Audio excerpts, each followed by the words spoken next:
Vamos a saludar con el doctor Felipe Vega de la Cuadra, nuestro segundo invitado aquí en Los Especialistas. Doctor, ¿cómo le va? Buenos días, gracias por aceptar conversar con Ecuador en directo. Bienvenido. Muy bien, muy bien, muy bien. Muchas gracias. Muy divertido escuchando el contenido de este bestseller que va a publicarse en el Ecuador. De los logros. Y Carlita y Jaime, yo quisiera aportar al señor presidente con algunas páginas, ya que soy escritor, quisiera aportarle con algunas páginas. Le falta un capítulo que es cómo inauguré un poste en el Ecuador. Es un capítulo importantísimo, ¿no?, de las obras, inaugurar un poste y poner una placa. La otra cosa que se le está escapando es que hizo la campaña de vacunación más exitosa del mundo. Este momento, mi querido Jaime y Carlita, le vacunan a todo el mundo en el Ecuador. Si usted tiene una tienda, le vacunan. Si usted vive en un barrio, le vacunan. Si tiene un vehículo, le vacunan. Si sus hijos van a la escuela, le vacunan. Así que la vacunación está extendida en el Ecuador, en el gobierno del señor Guillermo Lasso. Y una tercera, cómo incrementé en $200 millones mi fortuna personal. Esto creo que son los elementos más que debería Que poner deben ir en el libro. señor en su libro. Claro, tiene que añadir esos capítulos, ¿no? Ah, y uno más. ¿Cómo vamos a terminar con 7.000 asesinados en las calles este año? O más de 7.000. Ya estamos en 6.000, Carlita y Jaime. Las cárceles. Oiga, y también otro logro podría ser que fue el presidente que mayor estado de excepciones declaró, ¿no? Claro, y más viajes inútiles al extranjero. 28. Estamos hablando de 29 en 28 meses. Estas son las cosas que le van a llenar las páginas del libro, ¿no? Bueno, cada quien tiene derecho a escribir lo que se le antoje, la verdad. ¿Y cómo hay vínculos dentro del gobierno con la mafia albanesa? Esa es la otra también. Claro. Yo creo que habrá que escribir un libro como escribió nuestro enorme Montalvo, capítulos que se le olvidaron a Cervantes. Creo que habrá que escribir unos capítulos que se le olvidaron al señor Lasso, ¿no? Y ahí poner, por ejemplo, cómo vinculados a la mafia albanesa se sentaron en la Casa Blanca con el presidente Biden, y eso le va a costar al presidente Biden un problema muy serio. Ya le cuesta frente al partido, a su propio partido demócrata y al partido republicano, que será también un capítulo interesante, ¿no? Doctor, bueno, entrando un poco en materia y quisiera escuchar su análisis de cómo es, y como lo decía la pregunta, que el pueblo, a pesar de todas estas circunstancias, que bueno, ya no vale recalcarlas, de hecho las acabamos de nombrar con el famoso libro que quiere pues presentar el presidente actual Guillermo Lasso, cómo es que el pueblo que se muere de hambre, que sufre de vacunas, que tiene manchada las veredas de su sector de sangre, que no tiene empleo y que ha vivido aplastada por la oligarquía, sigue creyendo en ella? A ver, yo creo que es la pregunta del millón, Carla. Es la pregunta del millón. Entender por qué gana la elección a una propuesta coherente, construida, posible, que trajo Luisa González y Andrés Arauz, que trajeron Luisa González y Andrés Arauz, y que tenía visos de realizarse en el Ecuador. ¿Por qué escoge el pueblo ecuatoriano ninguna propuesta del señor Noboa y las propuestas medievalistas de su candidata a vicepresidenta? Esto es importantísimo ponerle en primer lugar en el debate. Hay una tentación, yo diré un poco impresionista, un poco más fácil de interpretación, que es decir, es que el pueblo es tonto, el pueblo es ignorante, el pueblo se deja manipular, el pueblo no tiene razón, el pueblo está confundido, son una tarea de esclavos, y todo lo malo que se pueda decir sobre el ecuatoriano y el ecuatoriano. Pero creo que esa es una evaluación injusta, ¿no? Yo no estoy convencido de que deba maltratarse al votante y a la votante ecuatoriana y ecuatoriano de esa manera. Creo que el votante y la votante actúa siempre con responsabilidad ante su país, siempre. Esto es inevitable. Quiere escoger lo mejor. Hay una actitud altruista, responsable y comprometida del votante. No es una persona desquiciada que va y marca donde le han empujado a marcar. Eso no es así, ¿no? Hay una ponderación de pros y contras que hace el votante y la votante antes de consignar su voto. Hay que partir de esa idea, no de la idea del equivocado. Plantear como condición sine qua non para el análisis que el votante está equivocado es un error. Es un error. Un error que no admito, que no, Okay. que no lo acepto. El votante no está, el votante no está equivocado, doctor. Pero si nosotros de pronto desde otra perspectiva analizamos un poco el perfil de Daniel Noboa, que no es elocuente, sin duda alguna no es una persona que sea muy elocuente, ni que tenga una conexión directa o haga una conexión directa, digamos que no suena tan empático, ¿no? Porque su perfil es así.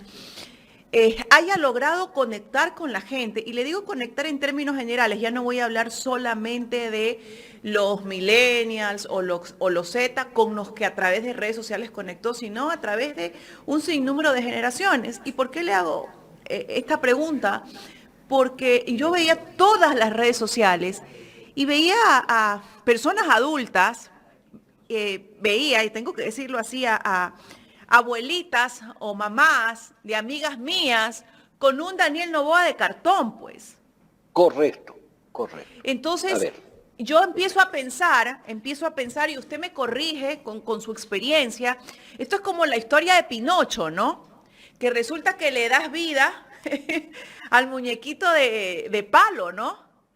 Entonces, y le hablan tanto, y Gepetto tiene tanta ilusión, que resulta que el muñequito de palo de repente cobra vida.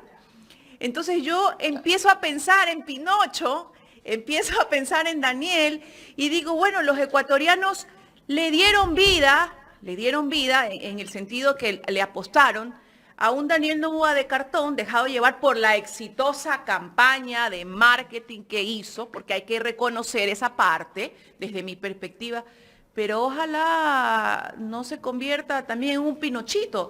Entonces, ¿cómo es que tú le apuestas a eso? A ver, es que la apuesta no es a eso. Me falta construir las hipótesis, solamente puesto cuál no debe ser la hipótesis principal. La hipótesis principal no debe ser que el elector es idiota. Esta no es válida. La segunda hipótesis de partida es que no es el candidato que gana por las circunstancias, porque Daniel Noboa no gana por sus méritos. Él gana por las circunstancias, y vamos a analizar eso, ¿no? Por la fuerza de las circunstancias. No es él el que mueve la voluntad del votante, no es el muñequito de cartón, no es el debate, no es nada de eso. Lo que mueve la voluntad del votante, la voluntad positiva hacia el país del votante, es una construcción que viene haciéndose durante 17 años. Y la construcción que viene haciéndose es que aquí hay unos canallas miserables, ladrones, corruptos, que han hecho unas tablas para que los niños consumen droga, que han robado 70 mil millones de dólares. Es decir, aquí hay villanos, construidos como villanos por la narrativa de la prensa hegemónica, por la narrativa de los autores, por la narrativa de la prensa internacional, por la narrativa de países extranjeros como los Estados Unidos, por la narrativa hasta de Milei, que se permite tratar de delincuente al expresidente Correa. Esa narrativa hace que la gente no esté ante la disyuntiva de Daniel Noboa y Luisa González. En la papeleta no ve Daniel Noboa y Luisa González. En la papeleta ve los villanos, no importa quiénes sean, los villanos, los Lex Luthor, los guasones, el Rey Tut, el enemigo público número uno, en el un lado, y en el otro lado el héroe que va a confrontar y que va a traerle seguridad, honestidad, paz, tranquilidad, ¿no? Que son esos valores que están por encima de la lucha cotidiana, que son valores con los cuales o vivimos o no podemos vivir sin ellos. Esto es lo que en la papeleta se enfrenta. No es Daniel Noboa, mala noticia, no es él, ni su mamá, la doctora Asín, estaba convencida de que el señor iba a ganar. Ella lo dice, y lo dice con mucha franqueza, con la franqueza de madre. Dice, no esperábamos que Danielito llegue a la presidencia tan pronto. Porque no importa si era él, si era Topic, si era Sonnenholzner o si era Bolívar Armijos, no importa, no interesa. Cualquiera de los 7 hubiera... Ahí viene la pregunta, ¿no? ¿Por qué Danielito y por qué no Jan Topic? No, porque todos estuvieron bajo la misma circunstancia. No, y frente a un asesinato, un atroz asesinato premeditado del señor Villavicencio.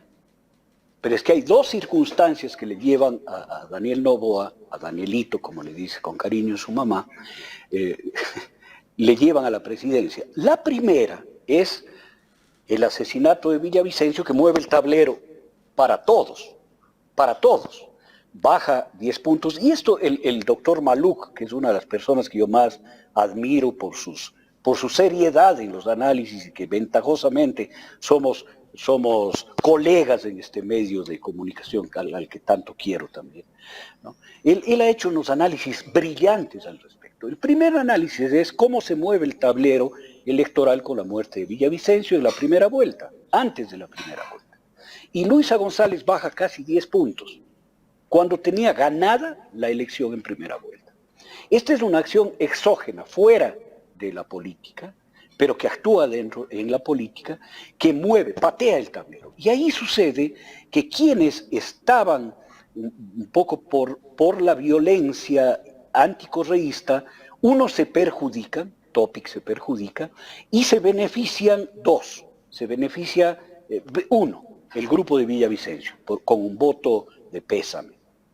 Luego viene la segunda circunstancia, Carla, que es el debate.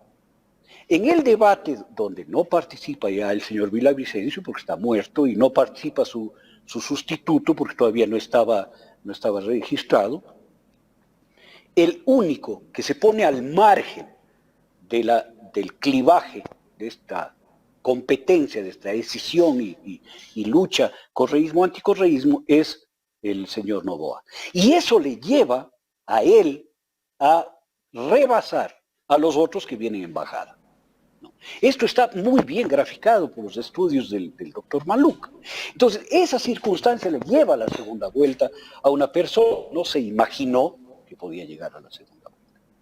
Y en la segunda vuelta electoral, Luisa González recupera completamente lo que había perdido y llega a superar a Daniel Noboa. En las curvas que presentó el doctor Maluk se ve claramente, ¿no? Ese rebase, ese sorpaso, como dicen en términos de la política, ese sorpaso, ese paso por el lado a quien está adelante, y ganaría la segunda vuelta electoral. Y ahí viene la otra circunstancia, el asesinato de los 7 sicarios, la acusación de este testigo que no es testigo, sicario que no es sicario, asesino que no es asesino porque se les dañó el carro, gente que estaba acusada pero no estaba acusado, esta ambigüedad enorme que le lleva a decir que es el gobierno de Rafael Correa el que ordenó la muerte de Villavicencio.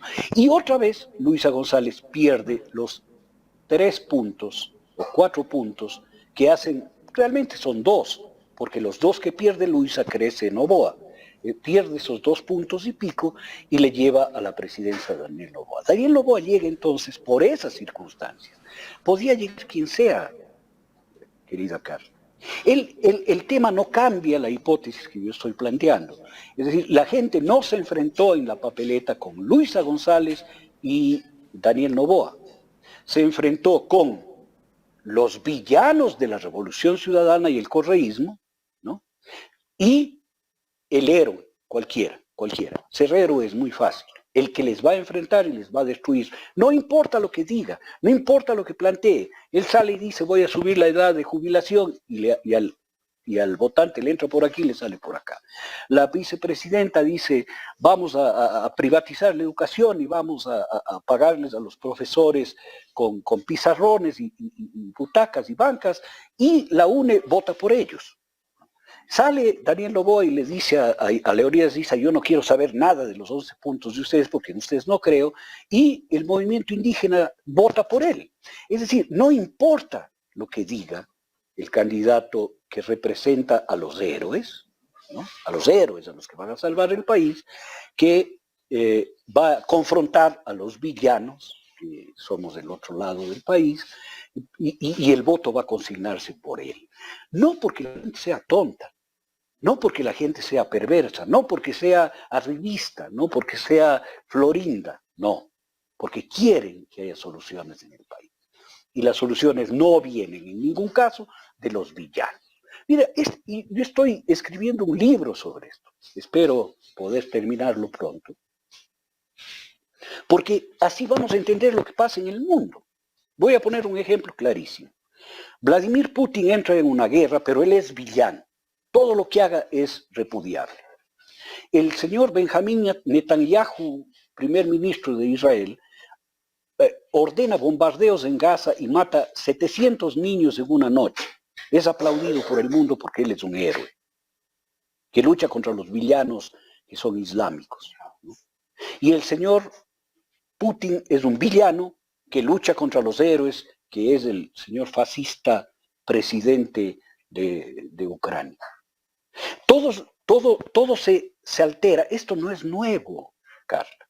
Esto se ha manejado conscientemente desde el fin de la Segunda Guerra Mundial, cuando la Unión Soviética liberó Europa, derrotó al fascismo en el año 1945, y se encontraron de que el héroe del mundo era Joseph Stalin. Y no podía ser el comunismo el héroe del mundo. Entonces surgió Superman, Batman, toda una acción ideológica para convencer al planeta que el villano de todo esto se llamaba José Stalin y que el héroe de todo esto se llamaba el soldado norteamericano, que no participó, que tuvo una participación colateral, etc., ¿no? Y en eso nos han venido manejando desde ese entonces hasta el día de hoy. Durante 17 años, Carla, han construido la imagen de villano de Rafael Correa y de la Revolución Ciudadana. Y eso es lo que se puso a elección. Okay. Sin embargo, el 48% de los ecuatorianos no creen esa disyuntiva. El 48%.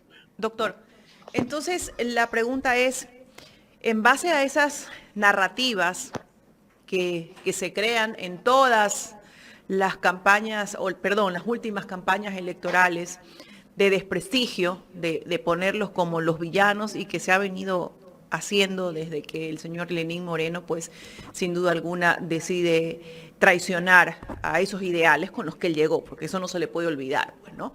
Que él llegó con ellos. Nos estamos dando cuenta que el correísmo va a seguir enfrentado a aquello. Entonces, si el correísmo sabe que está enfrentado a aquello, ¿cómo romper eso? ¿Qué es lo que tiene que hacer? ¿Cuál es la estrategia que tiene que tomar? Porque, bueno, se vienen unas elecciones en el 2025 y tienen un apoyo considerable que eso no lo pueden tapar, aunque muchos digan que el correísmo está muerto, que está sepultado. no pueden ocultar el porcentaje que tienen, no lo pueden ocultar. Entonces, de pronto, ¿cuál es el giro que tendría que dar un poco para romper esa narrativa que en momentos electorales, por supuesto, tratan de posicionar en la mente de ese voto blando? Bueno, me encanta su perspicacia, Carlos. Doctor, Usted muerto con el pone el dedo en la 48%, llaga. muerto con el 48% no es muerto. Contra todo, compitió contra todos. ¿Cómo va a ser muerto? Eso es una demostración de vida y de pulso de un movimiento que ha estado bajo fuego, cruzado, constante, durante todos estos años, bajo fuego constante, porque no es nuevo. En la elección anterior le trajeron al fiscal de Colombia para acusarle a Andrés Arauz de que tenía trato, dineros del narcotráfico. Acordémonos de eso. Y erosionaron también esa parte. Es un movimiento al que no han logrado asesinarle, no han logrado matarle, pero le han erosionado 2% de la votación. Esto es lo que han logrado. Está bajo fuego. Ahora, Carla, su pregunta, que es la pregunta, o sea, es otra vez otra pregunta importantísima que hay que hacer en este momento. Si yo tuviese la respuesta de qué hacer, Carla, me convertiría en un asesor político cotizadísimo y saldría de pobreza. No tengo la respuesta de qué es lo que debo hacer. Estoy en reflexiones sobre por dónde debería ir el camino para poder entender esta realidad electoral, esta realidad de la voluntad y de la percepción de nuestro pueblo, porque yo sí creo y estoy convencido de que el pueblo hace la mejor elección entre lo que le proponen. Usted escuchó la entrevista del doctor Omar Maluk y él, Sí. dentro de tantas cosas, quizás no con las palabras específicas, pido disculpas, pero él hablaba del perfil del candidato, ¿no? Él hablaba de que ese voto duro ya lo tiene, es considerable, pero tiene que tomarse más en consideración el perfil del candidato que va a poner la Revolución Ciudadana, porque bueno, el perfil visible y el que todo el mundo ha seguido es el de un líder fuerte como es el economista Rafael Correa, y no hay nadie que llegue a esos niveles. Entonces no sé si de pronto parte de su percepción, ¿no?, que aún está en análisis, sea empezar a preparar o a buscar un perfil que también tenga esas características, porque bueno, Andrés Arauz es un hombre preparado, pero no tiene el nivel de oratoria ni ha tenido el nivel de convencimiento que tiene un Rafael Correa, hay que decirlo, más allá de su preparación y su capacidad. Luisa González ha hecho su mejor esfuerzo como mujer, pero bueno, no es una oradora innata, ¿no? De pronto no empezó a conectar desde el inicio, ¿no?, sino ya en la segunda vuelta cuando de pronto dio un giro y empezó a conectar un poco más con las mujeres, un poco más con los jóvenes. Pero sí tenemos un Rafael Correa que conecta con jóvenes, con personas adultas, adultas mayores. Quizás de pronto por ahí va a construir un perfil, no sé, un poco más fuerte en ese sentido. Yo escuché con mucha atención, yo le sigo con mucha atención al doctor Maluk. Y no voy a plantear una discrepancia con él porque no estoy a nivel de sus análisis, pero sí puedo proponerle algunos ajustes a sus lecturas, ¿no? Y el primer ajuste que le plantearía al doctor Maluk es que hay un tema central, una dinámica central, y hay dinámicas periféricas en esto. A lo que él se refiere es a las dinámicas periféricas. El perfil del candidato es una dinámica periférica que sostiene o se contrapone a la dinámica central. Y voy a analizar eso. La dinámica central que yo estoy planteando es la dinámica entre el héroe y el villano, que le lleva a escoger al Ecuador, y no solo al Ecuador, a Argentina ahora, y a otras elecciones en Brasil, en Chile, entre el héroe y el villano. Y el villano generalmente es el progresismo, la izquierda, los que quieren transformaciones sociales, ¿no? Y los héroes son la ultraderecha y tal.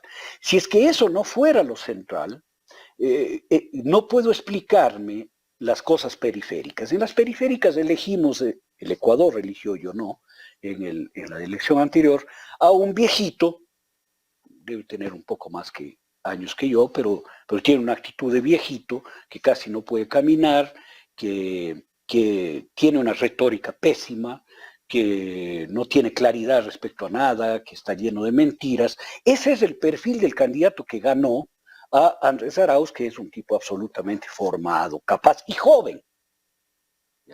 En esta elección gana un joven que no tiene retórica, que no tiene conocimiento, que está perdido en el espacio, etc., ¿no? El perfil no es lo significativo. El perfil es un elemento colateral, otro elemento colateral. La esposa del señor Noboa, una TikToker con seguidores, una Barbie bonita, ¿no?, que se ríe y que tiene seguidores. Eso es colateral, no es lo central. Eso o ayuda o perjudica. El otro elemento colateral, una candidata a vicepresidenta que habla estupideces, perdóname la expresión, porque plantear que la mujer debe dedicarse a tener hijos y no ganar sueldos en equidad es una estupidez en el siglo XXI. Eso habrá sido sensato en el siglo IV antes de Cristo, ¿no? Y sin embargo eso no le perjudica. Significa que no es lo central, que lo central sigue gravitando en la decisión.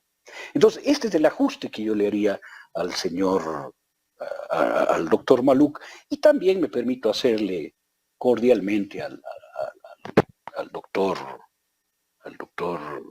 Tandazo, cuando dice que los celos de la mujer, eso ni siquiera es colateral.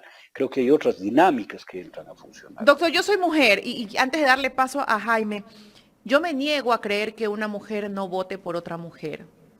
O sea, me niego a creer, porque hay un refrán bien popular que dicen que el peor enemigo de la mujer es la mujer, porque entre mujeres hay rivalidad. Yo creo que ya en estos tiempos donde las mujeres han estado en la lucha y al frente por consagrar sus derechos de igualdad y posicionarse como mujeres capaces, con pensamientos libres, no estando atrás de un hombre, sino al lado de un hombre, yo pienso que eso ya no debería darse. Me niego a pensar, pero también tengo que razonar, donde veo a muchas mujeres dejarse llevar por un rostro bonito, por un buen físico de un caballero, más que por la empatía que tiene que haber entre mujeres, por ser madres, luchadoras, por el esfuerzo y por toda la lucha que nos ha costado conseguir. No sé, ahí me quedo en blanco, ahí me queda la duda. Y yo quiero dos explicaciones, quiero darle, Carla, dos explicaciones sobre eso. La primera, que va a ser una del marxismo. Carlos Marx planteó que las clases sociales son clases en sí y que la conciencia social le convierte en una clase para sí. Esta es la división entre für sich y ein sich, ¿no? Clase en sí y clase para sí, y lo que media es la conciencia. Yo quiero extender eso al movimiento de las mujeres. Las mujeres son la mitad o más de la sociedad en sí, pero la conciencia de que hay una sociedad patriarcal, machista, injusta, sin equidad, etc., y que han sido víctimas de ello durante eones, miles de años, les convierte en un grupo para sí. Ese es un proceso que se está dando. No es homogéneo, no es generalizado, es en cuantos, en porciones que va creciendo, ¿no es cierto? Por lo tanto, hay sectores de las mujeres que se quedan todavía en estas narrativas y en estas dinámicas anteriores, esto es así, y otras que llevan la vanguardia. Esos son los procesos dinámicos de la sociedad. Esta es la una explicación. Y la otra explicación es una explicación de la psicología. La sociedad humana, la sociedad capitalista, ha vendido la idea de que nosotros podemos vivir vidas vicarias, es decir, no mi vida, no en mi casa, no con mi pareja, sino que vivo la vida de las estrellas de la televisión, vivo la vida de los cantantes y cantantas, vivo la vida de los políticos y las políticas, ¿no? Entonces me identifico con estereotipos. Más me importa la el divorcio de Shakira y lo que pasa entre ella y Piqué, que lo que pasa en mi propia relación matrimonial. Porque mi vida es tan compleja y tan amarga que prefiero mirar para otro lado. Esta es la dinámica psicológica que funciona en países que tienen enorme pobreza, que tienen enormes exclusiones, que tienen enormes diferencias. Entonces vivimos la vida de Shakira, de gente bonita, vivimos la vida de Paris Hilton, y vivimos la vida de Barbie, y vivimos la vida de la esposa de Danielito Noboa, el niño rico, que es el epítome del éxito. No sé qué éxito, pero es el epítome del éxito, ¿no? Y de su esposa rubia y bella que está yendo a ser mamá. Esta es la explicación psicológica. Entonces, sumamos la explicación social de esta dinámica desigual de toma de conciencia de las mujeres y la dinámica de vivir la vida de otros, que no pasa solo con las mujeres, pasa también con los hombres. Todos quisiéramos ser Brad Pitt, pues. Esta es la realidad. Doctor. ¿Eso es un pecado, Jaime? No es un pecado. ¿Eso es un error? No es un error. Eso es nada más que una realidad que hay que reconocer. Doctor, permítame agradecerle a Marcelo Guamán y a Omar Novoa por el aporte al Super Chat y recordarles a nuestros amigos que nos siguen suscribirse al canal y también poner los likes, porque eso nos impulsa a que este programa o este contenido llegue a más personas. Doctor, yo quisiera poner un extracto de lo que fue el discurso del presidente electo Daniel Noboa el día domingo desde su casa en Olón, en Santa Elena, y después analizarlo. ¿Qué le parece? Muy bien. En el que hicimos historia juntos. Primero quiero agradecerle a Luisa González, a la candidata de la Revolución Ciudadana. Hizo una campaña muy buena y creo pues que sus esfuerzos en algún momento van a dar fruto y la veo como una figura política que tiene todavía mucho camino por delante. Doctor, bueno, es un pequeño extracto del corto discurso que dio desde que yo tengo uso de razón un presidente de la República. ¿Y en medio de quiénes? De la seguridad, grupo de amigos, no con el pueblo que lo eligió. Yo siempre he visto que los presidentes van a una tribuna, a una avenida principal de Guayaquil o de Quito. ¿Qué significa esto? A ver, lamentablemente el alma humana, lamentablemente, busca la monarquía, lamentablemente. Y por eso hay tanta revista del corazón, tanta revista de la clase alta, tanta revista que cuenta cómo se vistió la reina de España, qué comió la reina de Holanda, qué hizo la nuera del rey de Inglaterra. El alma humana tiende hacia la monarquía, tiende hacia la diosificación, la deificación de ciertas figuras. Y esas figuras son, en principio, inalcanzables, son herméticas, están sobre nosotros, son superiores. Lamentablemente esto funciona así. Por eso hay monarquías en el mundo, siguen habiendo monarquías en el mundo. Y por eso hay esta deificación de presidentes y sus familias, ¿no? Y creo que Daniel Noboa inconscientemente ratifica eso, va y festeja en un lugar en donde el pueblo llano no llega, su palacio, ¿no? Y festeja con su guardia pretoriana, como siempre lo hacen los reyes, y con su familia íntima, en donde están todos bonitos, lindos, bien vestidos, perfumados, olorosos, y tienen esa ambigüedad de querer el voto de la gente, pero sentirse ensuciados cuando les abrazan o les tocan. Esto es entendible desde ahí, no es justificable, cuidado, es entendible. ¿Por qué sucede eso? ¿Y por qué a la gente no le molesta eso? A la gente no le molesta porque le da como normal, como natural. La gente tiene en su corazón la condición de que hay alguien superior siempre, ¿no? Esto es una condición construida a lo largo de la historia humana y de la construcción de la psiquis humana. Y esa superioridad la reconocemos y la aceptamos. Muy mal, pero lo hacemos, ¿no? Es solamente la conciencia la que nos va sacando de esa dinámica superioridad e inferioridad, ¿no? La conciencia es la que hay que ir construyendo. Por ventaja, el Ecuador tiene el 48% de personas conscientes que no aceptamos ese tipo de estratificación en la sociedad nuestra, ¿no? En donde solo niñas rubias y señoras rubias y bonitas y esbeltas salen con una camiseta blanca que dice Lavinia primera dama. Esto no me estoy inventando, esto es real. Y las personas gorditas, las mujeres gorditas, negritas, pobres y angustiadas, se identifican con ellas vicariamente y aplauden que eso suceda. Esto hay que entenderlo, Jaime. Así funciona lo nuestro. Pero yo quiero sacar de esa circunstancia el discurso que da el señor Noboa. El señor Noboa este rato debe tener asesoramientos de diferentes vertientes. Un asesoramiento que yo leí entre líneas de la intervención de su mamá, la doctora Sim, de la intervención de su tía, ¿no?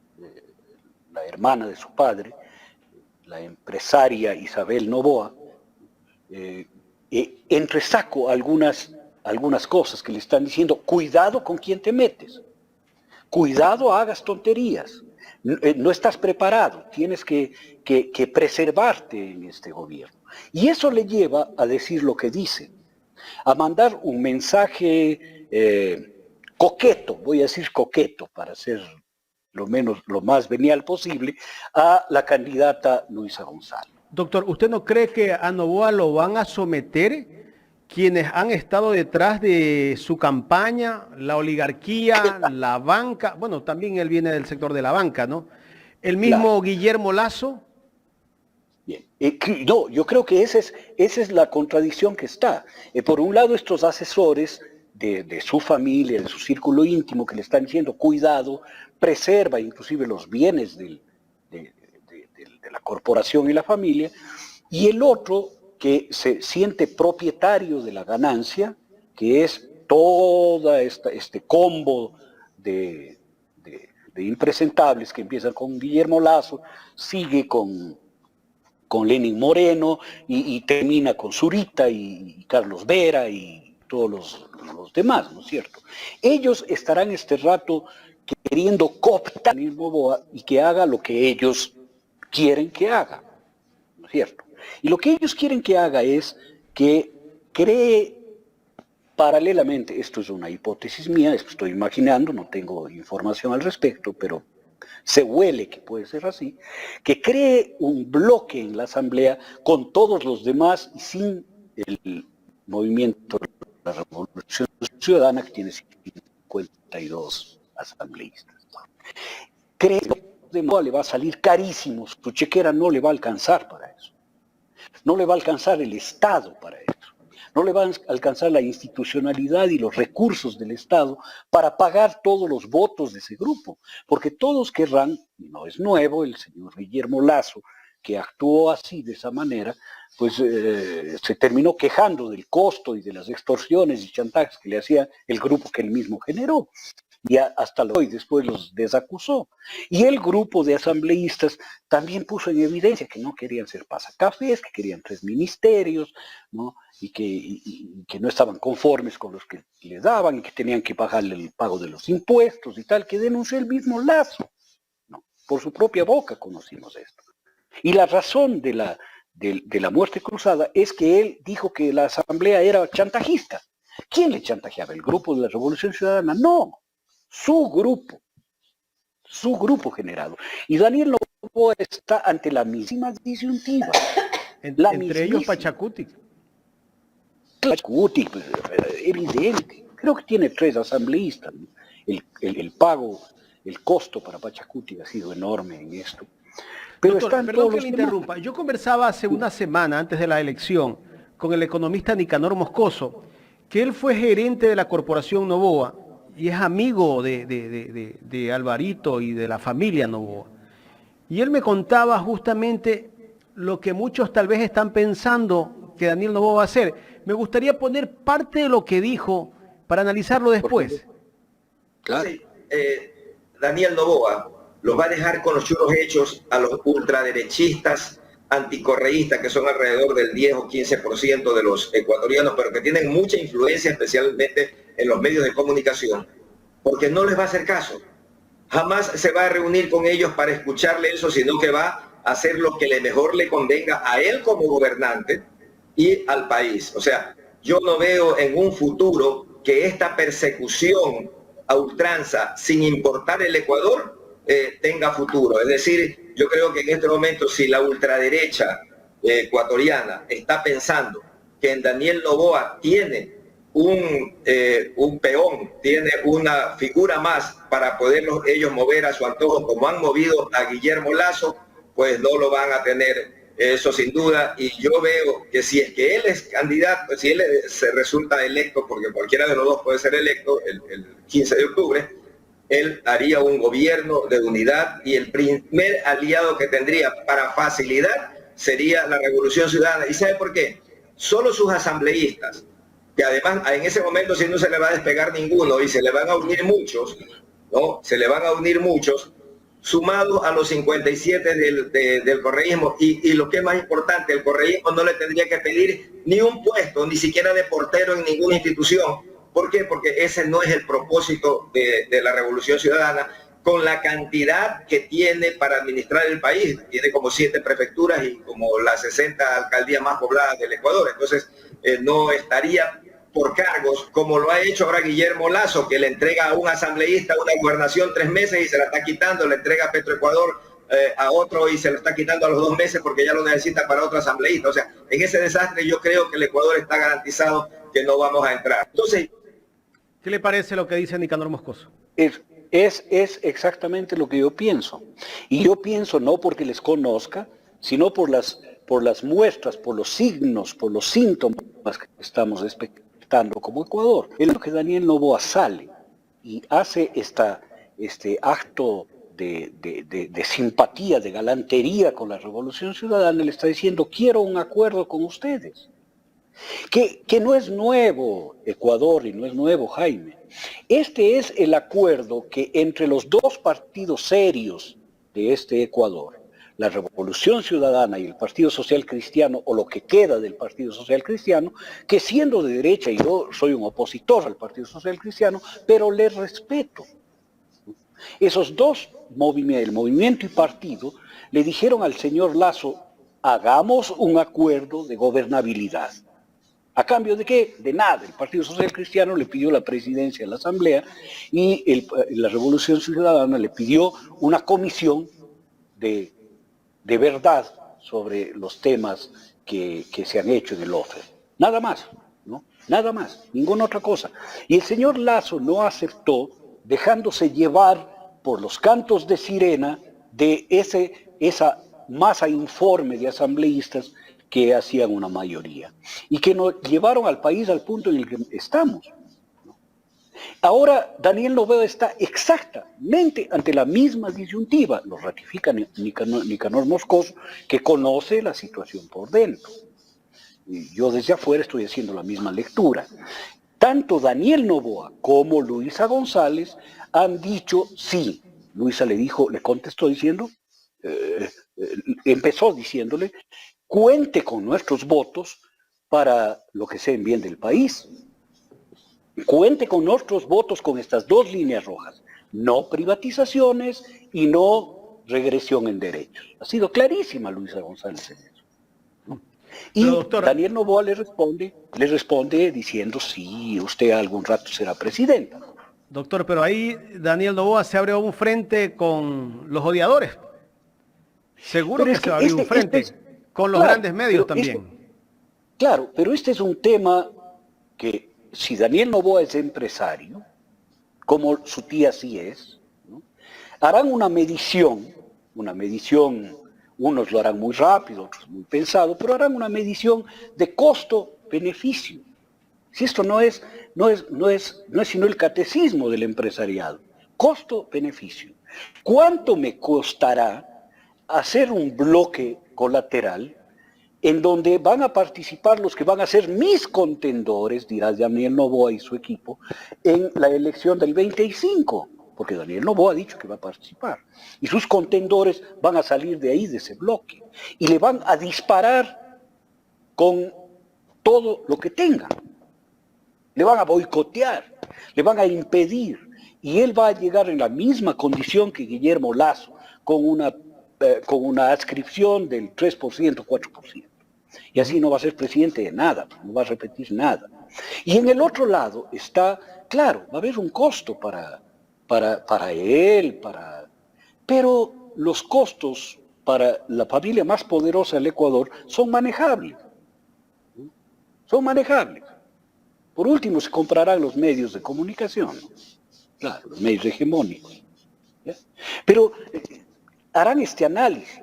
Ahora, para el país, ¿qué es lo mejor? ¿Qué es lo que a mí me importa? Y a usted también, Jaime, ¿no? A todos. Lo mejor para el país es que haya una convergencia de gobernabilidad, un acuerdo sobre temas fundamentales como la violencia. Tiene que acabarse la inseguridad en el país.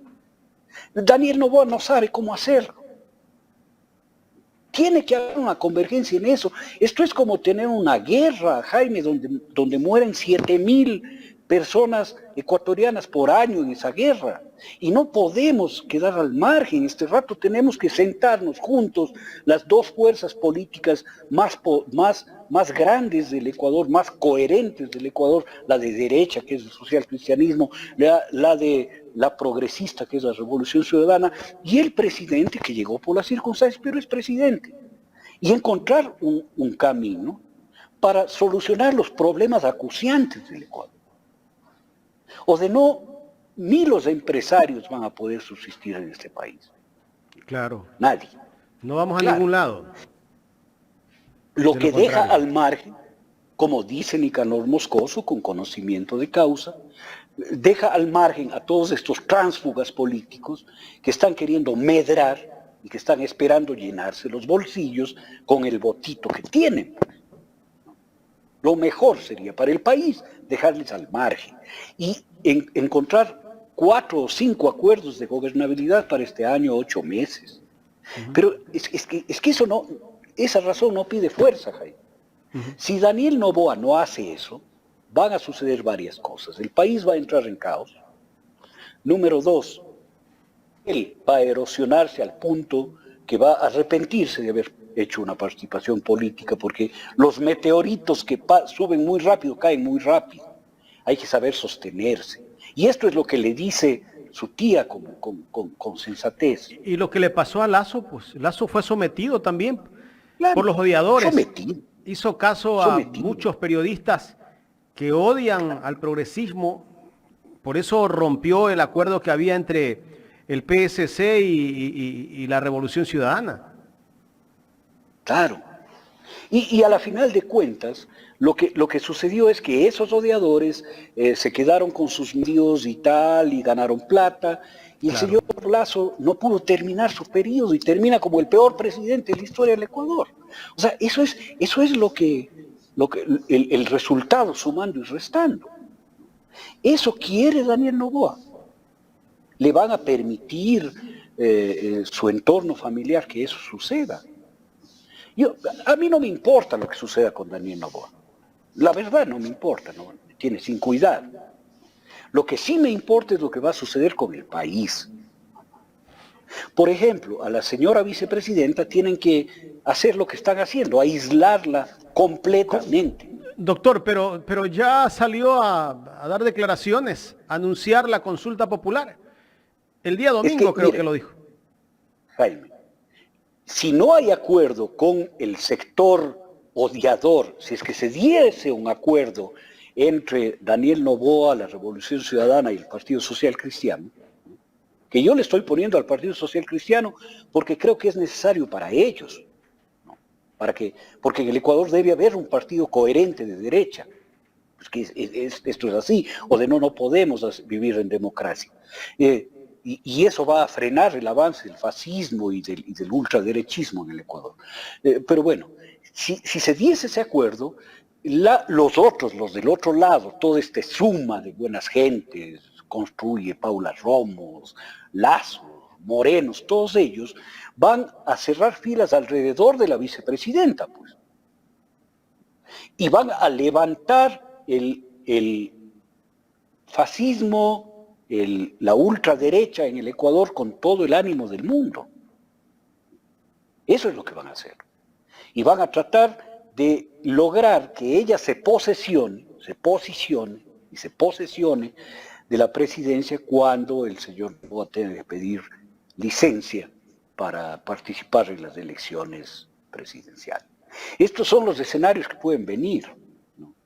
Pero son escenarios con los que tienen que jugar y tiene que escoger el señor Noboa. Tiene que escoger si va por la opción A o la opción B.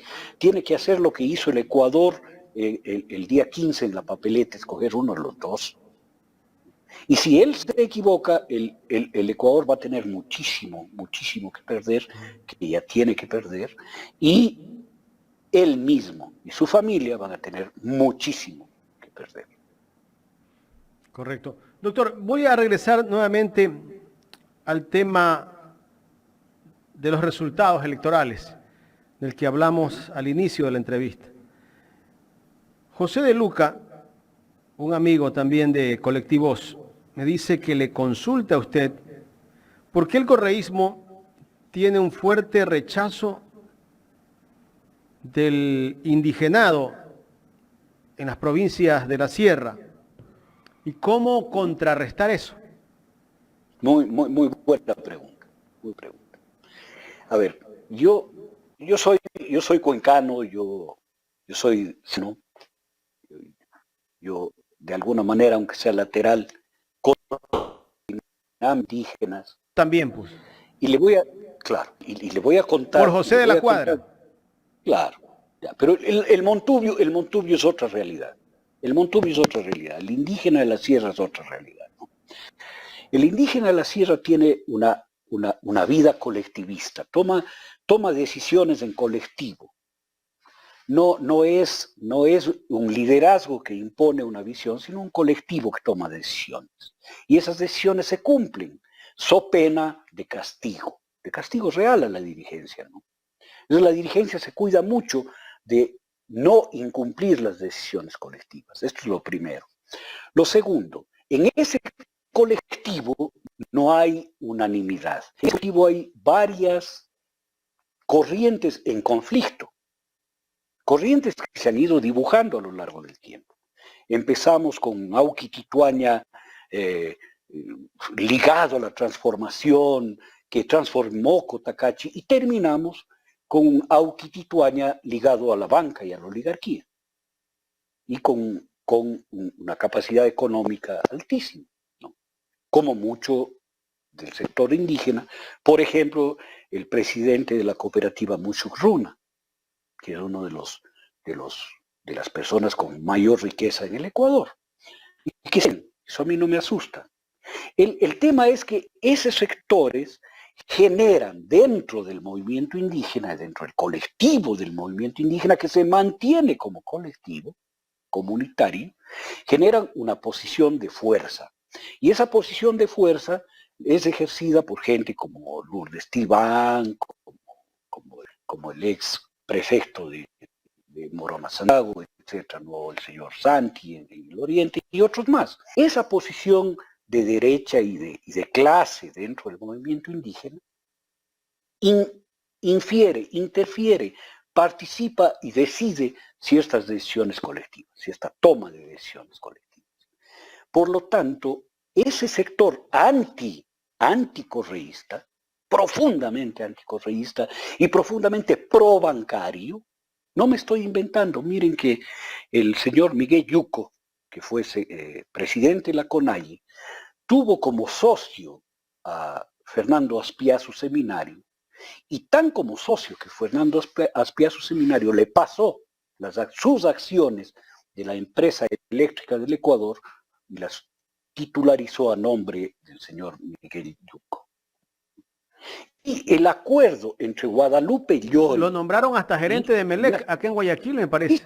Sí, señor, sí, señor. Y las Ese es élites el lo sacaron, acuerdo. ¿no? Claro, las élites lo sacaron porque no iban a permitir eso. Pero el acuerdo bancario indígena de este sector indígena es evidente. El acuerdo Llori-Lazo. Es el día... Doctor, pero Entonces, ¿y los mestizos? Ya, espérese, este es un sector. El otro sector adentro es un sector autorreferenciado. No hay más que el indigenado en el Ecuador y el indigenado debe reivindicarse solo. Este es el otro sector. Y este sector también tiene poder en las decisiones y es el que impulsa ciertas decisiones del movimiento indígena. En la mitad está Leonidas Giza. Y Leonidas Giza tiene que responder a decisiones que toman estos dos grupos y otros más. Estoy simplificando mucho, ¿no? Hay un sector inclusive que se pone al margen y que está con la Revolución Ciudadana. Hay otros más, hay un sector evangélico que no participa del uno ni el otro. Hay ciertos sectores que han quedado de la Iglesia Católica que se ponen al margen, pero que todos participan en las decisiones comunitarias. Y esas decisiones comunitarias le tienen a Leonidas Giza, le tuvieron, tratando de decir, voten por Luisa sin decirlo, porque no podía decirlo. O no voten por no sin decirlo, porque no podía decirlo.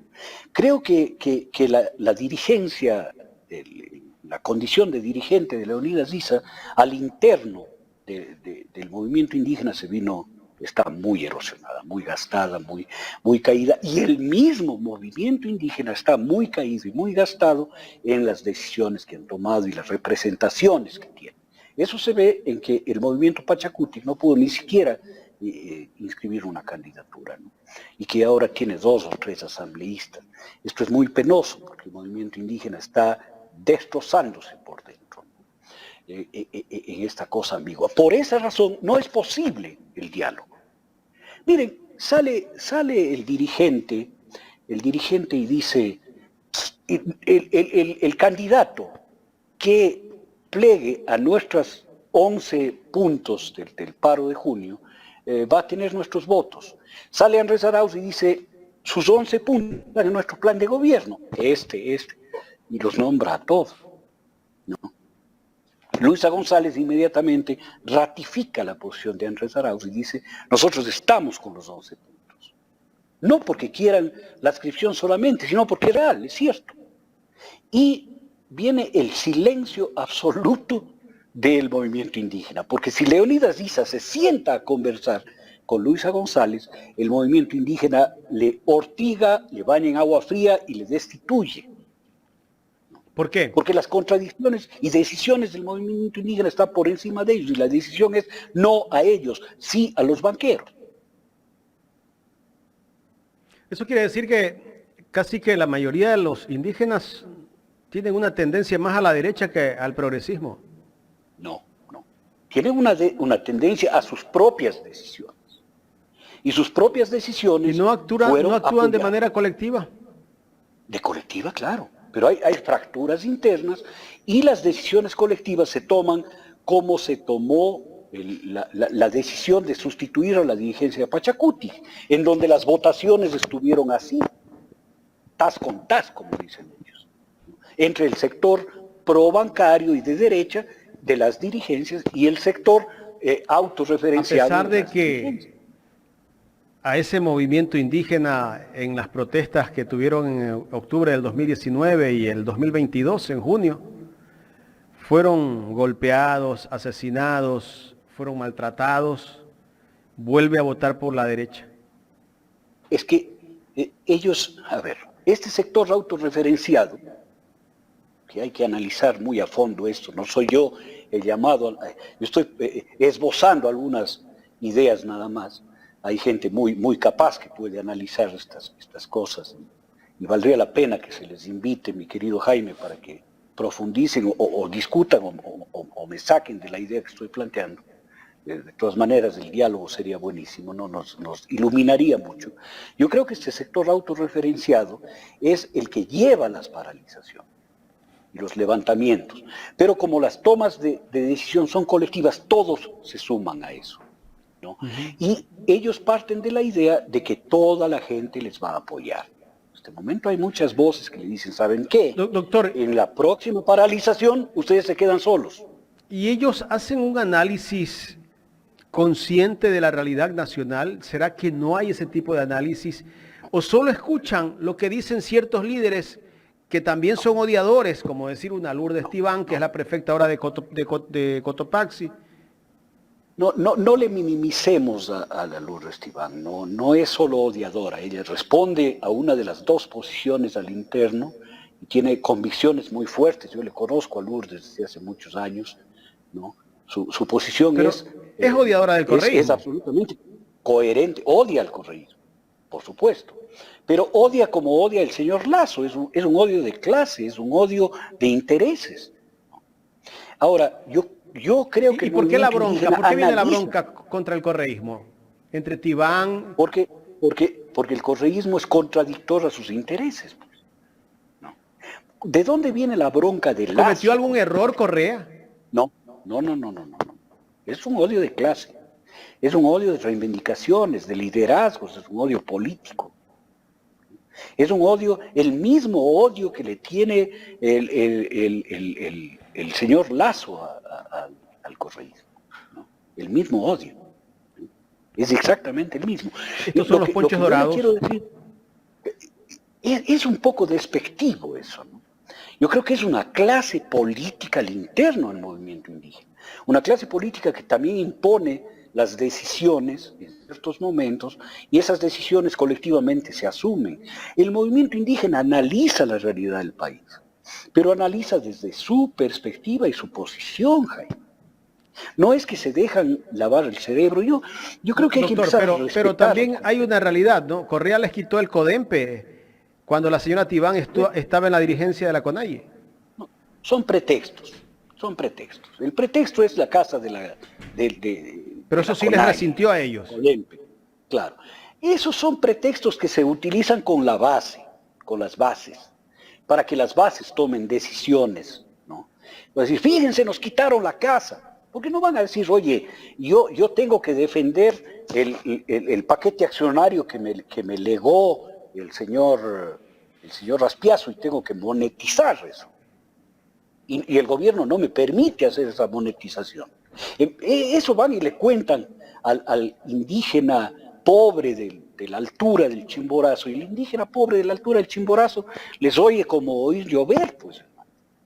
Pero si le van y le dicen, este canalla nos quitó la casa, el indígena de la serranía más pobre le cree, pues.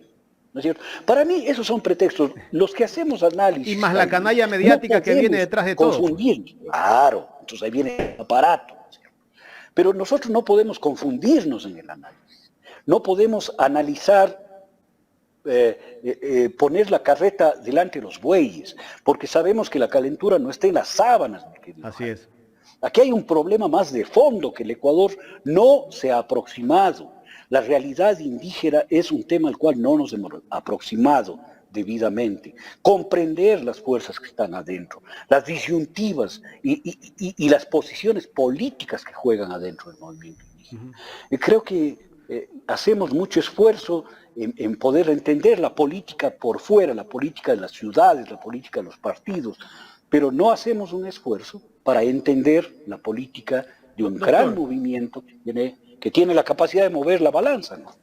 Doctor, permítame agradecerle a Omar Noboa por el aporte y también regaló 5 membresías de Ecuador en directo. Gracias a Omar Noboa y a la gente que está poniendo like, y los que no han puesto like, pongan los like, que eso nos ayuda.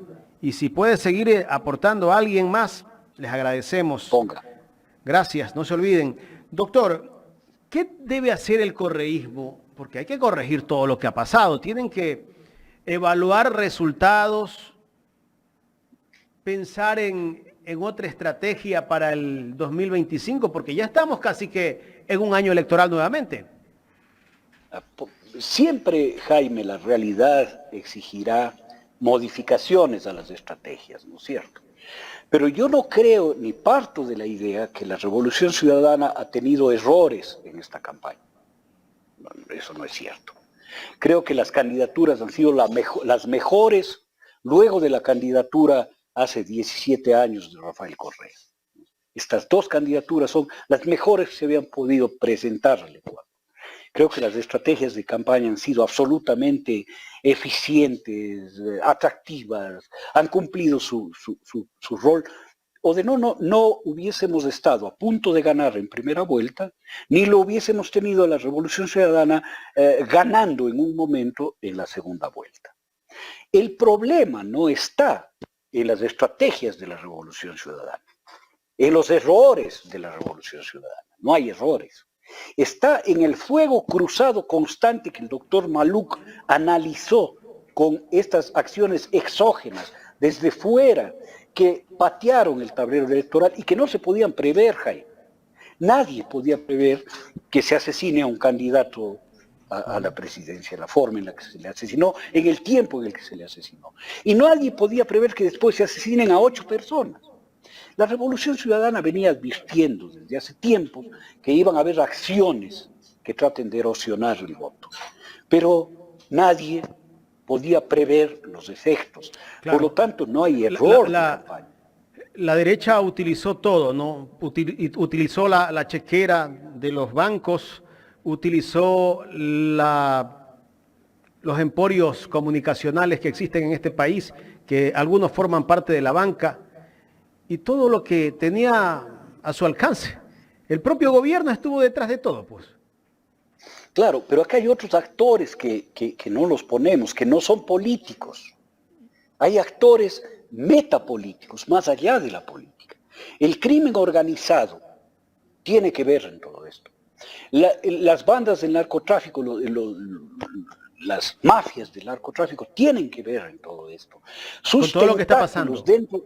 Claro, de toda esta acción que cambió el tablero electoral. O sea, todo esto que tenemos en el país es algo como que lo han preparado, doctor.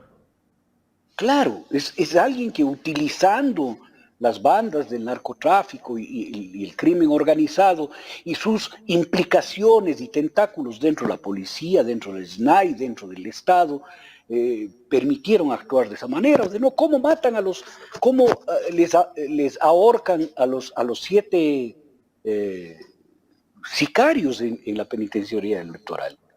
Pero mire, doctor, perdón que interrumpa, asesinan a 8 sicarios, a 8, porque el primero fue el que asesinó a Villavicencio. Claro. Lo llevaron en vez de llevarlo al hospital, lo llevaron a flagrancia para que vaya a declarar. Una persona que ya tenía... Ecuador vio cómo murió ahí. Sí, el Ecuador vio cómo murió ahí. Y después asesinan a 7. ¿Quiénes tienen el manejo de todas las cárceles? El gobierno. Claro, el gobierno y las mafias. Intentan endilgar al correísmo. Claro, entonces todo esto hay que poner en el análisis porque estamos enfrentándonos no a los movimientos políticos, no, estamos enfrentados a una trama metapolítica que va más allá de la política, ¿no? Y que actúa dentro de la política y que sale a celebrar a tiros en el empalme el triunfo de un candidato. Esto es lo que tenemos que mirar para poder confrontar esto. Y esto se confronta más allá de las diferencias políticas que existan entre el señor Noboa y la Revolución Ciudadana. Doctor, y ayer salieron 2 voceros de la derecha, el señor Emilio Palacio y la señora Gabriela Panchana, a decir que todos los que han votado por la candidata Luisa González son narcotraficantes y sicarios. Estos 2 personajes han escrito en sus cuentas de X. Sí. Yo al señor Palacio le calificaría como esquizoide, ¿no? Es un esquizoide. Es un enfermo mental, el señor Palacio. Y lo digo como profesional que soy, o sea, no necesito inventarme nada. Y lo que él escriba es escrito con una desconexión absoluta de la realidad. El problema es que hace eco en otras personas, ¿no? Hace eco en otras personas porque, decía mi abuelita, la locura es contagiosa, mijito. Mi abuelita guayaquileña. la locura es contagiosa, mijito, decía. Entonces un loco hace 100, dice el refrán. Entonces, oye, si esos son, Jaime, los voceros de la derecha, la derecha debe avergonzarse de su condición, porque necesitaría para un país que está haciendo un ensayo muy importante, este país, en este proceso electoral, un ensayo muy importante, exigiendo convergencias y decisiones conjuntas, ¿no? Están yéndose contra todo el pensamiento del Ecuador, contra todo el pensamiento del Ecuador.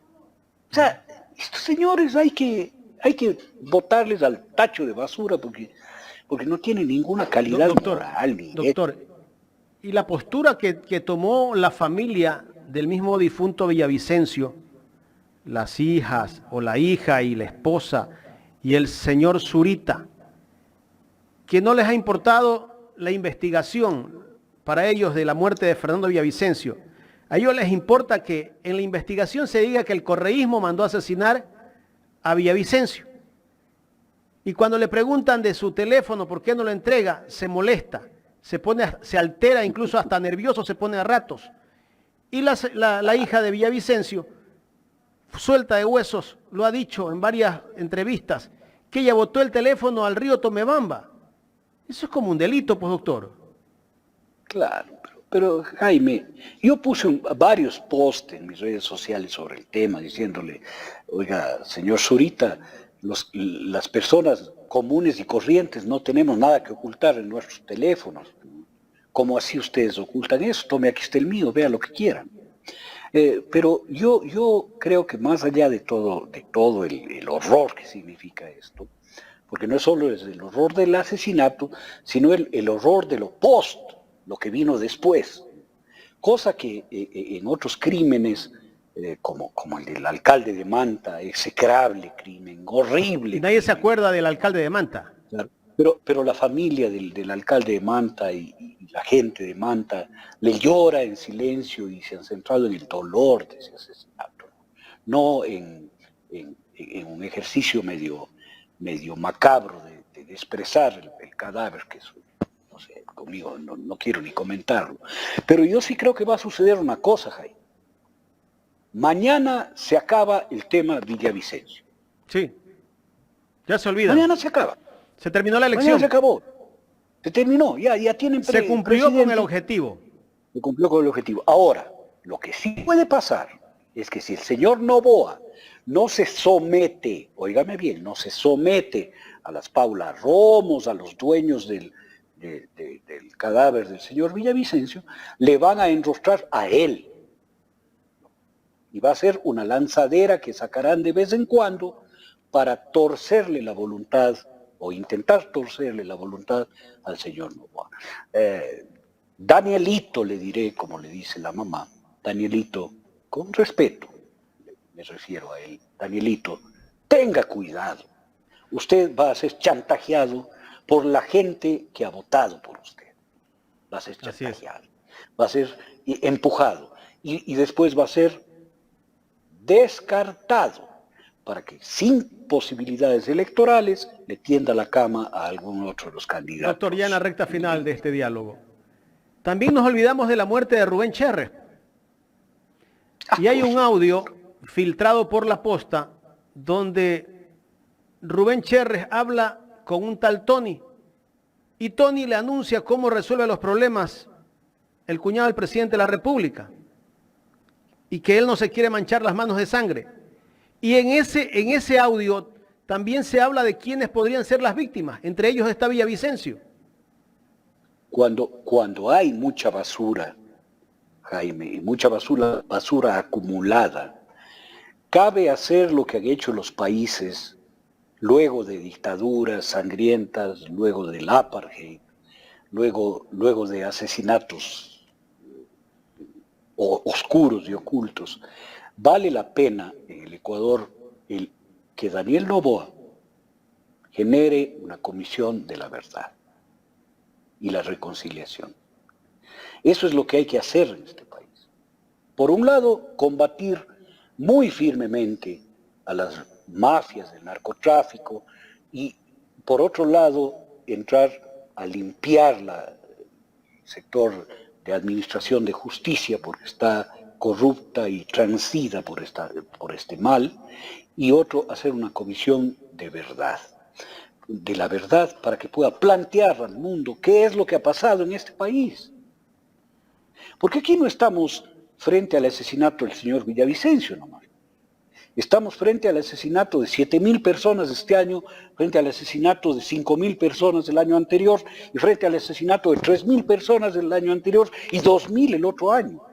Estamos hablando de 17.000 asesinados en 4 años. 17.000 asesinados, más o menos lo que asesinó la dictadura de Augusto Pinochet a lo largo de los 30 años que ejerció su poder. De eso estamos hablando, esa es la dimensión, Jaime, de lo que estamos hablando. Uh-huh. Y aquí no se escapa el innombrable de Moreno también, ¿ah? Por supuesto. ¿Y qué va a pasar con él? Estoy refiriendo. Pero es que él también tiene que ser observado por esta comisión de la verdad. Porque hay afirmaciones de él en el paro indígena de octubre, de su gobierno, que dice, bueno, si tiene que morir gente en la calle, que muera, pues es preferible que haya una decena de muertos a que se dañe el honor nacional. Esas afirmaciones de una comisión de la verdad son razón de crímenes de lesa humanidad, Jaime, que no prescriben. Que un presidente afirme desencajado de huesos una cosa como la que dijo este traidor innombrable, ¿no? Y que estén las grabaciones que han salido a la luz. Eso tiene que ser valorado por una comisión de verdad y reconciliación en este país, porque necesitamos reconciliarnos. Uh-huh. Creo que este es el mejor mensaje que se puede poner. El decir, ¿saben qué? Ecuatorianos y ecuatorianas, cada uno ha hecho lo mejor que ha podido con su voto. Uh-huh. Claro que hay excepciones, pero estamos hablando de la generalidad de los votantes. Habrán grupos excepcionales que votan por odio y misericordia, por maldad, por venganza.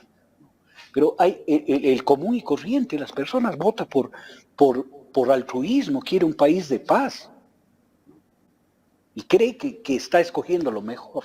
Bueno, démosle ese país de paz, de reconciliación y de justicia, porque se necesita justicia en este país. Doctor, quiero agradecerle por haber aceptado conversar con Ecuador en directo. Creo que es una entrevista muy interesante, este análisis que hemos tenido en este día aquí en Los Especialistas. Bueno, Jaime, siempre es un enorme placer estar con ustedes. Es también para mí un ejercicio de reflexión el hablar con ustedes, de poner en orden el corazón y las ideas, en un momento en que hay caos, en un momento en que hay desorientación, desazón, en el momento que hay angustia por lo que vaya a pasar, también podemos poner en orden. Así que muchas gracias, Jaime, muchas gracias, Carlita, y muchas gracias a quienes nos oyen. Gracias, doctor. El doctor Felipe Vega de la Cuadra, analizando los resultados electorales, la coyuntura política que vive el Ecuador.